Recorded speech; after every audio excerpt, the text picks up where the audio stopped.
Nanganak ng sobrang dami ang isda ko. Madami din nagsabi na ihiwalay ko daw sila para hindi kainin. Mukhang madali pero sobrang hirap pala mag-alaga ng isda. Kaya naman dito sa bago aquarium na paglilipat na ko sa kanila, naglagay ako ng mga halaman para pakiramdam nila ay nasa dagat sila. Naglagay ako ng shell at saka ng coral. At para mas lalong gumanda, naglagay nga pala ako ng ilaw. Grabe, mas maganda pa yata ang bahay nila kaysa sa bahay ko.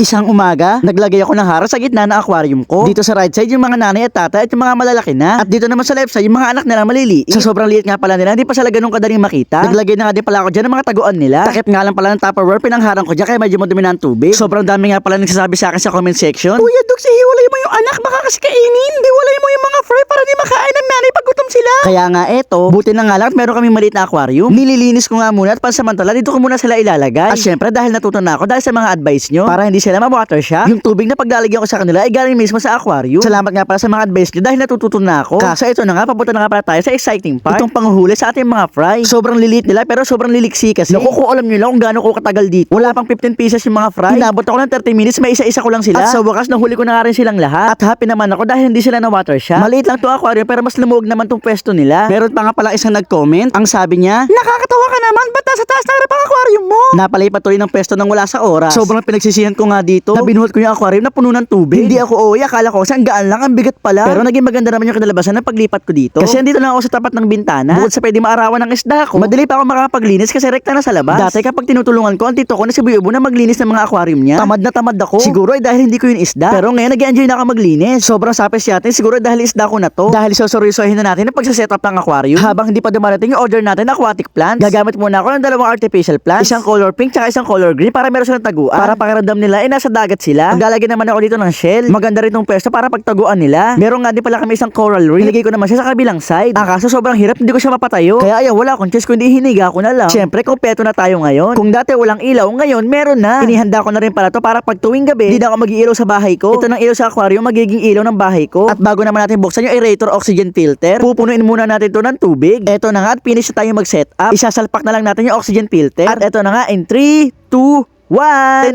Ito na nga pala ang kinalabasan. Sobrang ganda na ng bahay nila. Sobrang lilikot na rin mala ng mga isda at ay magpakita sa akin. Tago tayo! Iyaharap tayo ni Kuya Dux! Takbo! Tara! Doon tayo sa likod ng shell. Magtago tayo!